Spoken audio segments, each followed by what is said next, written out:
What is going on, guys? Smooth Racing here, back with another video, and today this is another one of my news videos. And as I predicted then in the last episode of yesterday's video, Caterham have announced their drivers today. So then the big announcement that Caterham will be cleaning the decks. Charles Peake is gone, as we already know from the yesterday's video. I told you that. And Guido van der Garde has also left, completely left the team, and Caterham in their places have signed Marcus Ericsson and Kamui Kobayashi. So as of Guido van der Garde, then he has gone to Sauber to be a test driver. So who is then Kamui Kobayashi? Well, I'm sure most of you have been watching F1 over the past few years and know who he is. He obviously been driving for Sauber these past few years before 2013, and then of course he did get replaced by Esteban Gutierrez and Nico Hülkenberg.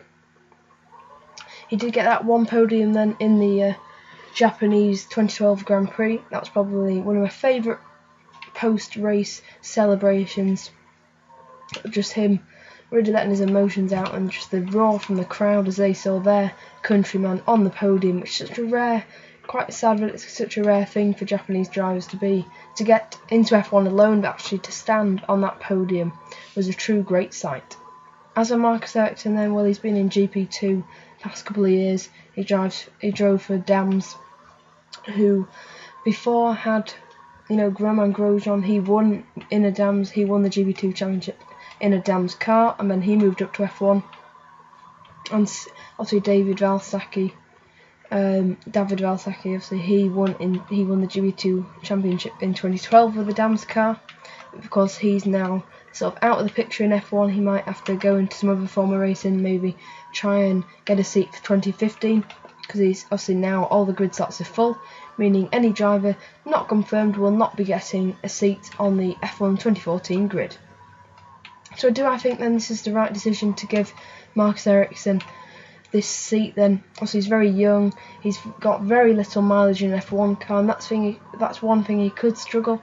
Then again, like Guido van der Garde, he had very little mileage, and then we may see him maybe first sort of 5 races, he might be a bit off the pace, or he might be a bit crash prone. So he did get quite in a few incidents in GP2, I did notice, and some of them were his fault. But overall then, he is young, and we do need young drivers in F1. We need the next Vettels, the next Alonsos, the next Hamiltons to be coming through now, and not to be stuck. Obviously, he does bring a lot of money, and that's probably the reason why he's in that Caterham seat. Although he is a very good driver, we have seen in his GP2 days, but of course he has not won a championship, whereas some of his rivals before the seat had. Kamui Kobayashi then, and I'm pleased to see that he has moved to Caterham. I know he is a fan favourite. I like him. I think he's a really nice guy. I think he's a good driver, and I'm looking forward to seeing him return to the grid. He did sort of fit in the F1 grid very well, so I'd be happy to see him returning. But one quick note on Guido van der Garde then, he will be going to Sauber as a test driver, and I would have preferred really to see him get the Sauber race seat. Now, of course, I accept that Caterham have chosen Kobayashi and Ericsson, and that's, I suppose, perfectly fine really. Kobayashi's experience, Marcus Ericsson's the future, the young driver. Maybe he can make an impact, maybe he can try and challenge Kobayashi, maybe even outperform him. But then Guido van der Garde then, I thought he showed a lot of potential last season. He was just totally outperformed Charles Peake. He really understood the tyres, and I would have liked to see him in the Sauber seat. Personally, I think Gutierrez had a horrible season. I know many people think, well, he was up against Hülkenberg, but the facts don't really lie. He only got 1 points finish, and that, I believe, was in Japan, but I'm not quite sure. I'll have to check up on that later.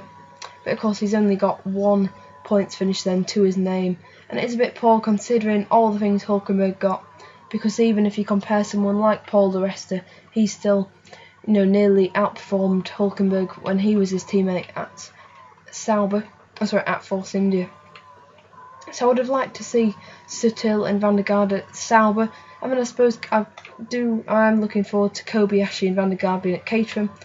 So what does this mean then for the other rivals? Well, Heikki Kovalainen looking like the end of the road for his F1 career, unless maybe he can get a drive maybe midway through the season, or like he did with Kimi Räikkönen, just get a totally lucky situation, be able to drive an F1 car again.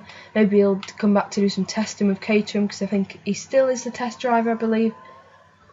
As of matching where, I can't remember if he got let go, but not really seeing a future in him too much at the moment. He's not really performing how Caterham would have expected him to perform. And also Alexander, whoa! I was not expecting that. There's a massive, huge crash in the tunnel. But anyway, Alexander Rossi then, the American. I'm sure there'll be a chance for him maybe in 2015, maybe in the future. I do hope he gets a good drive, because it'll be very good for America. But I've been Smooth Racing then, and Guido van der Garde is a test driver at Sauber now. And Kamui Kobayashi and Marcus Ericsson will be driving for Caterham at F1 2014, meaning all the grid slots and all the drivers are confirmed now for F1 2014. I'm really looking forward to it, and I hope you are. And I've been Smooth Racing, and I'll see you next time.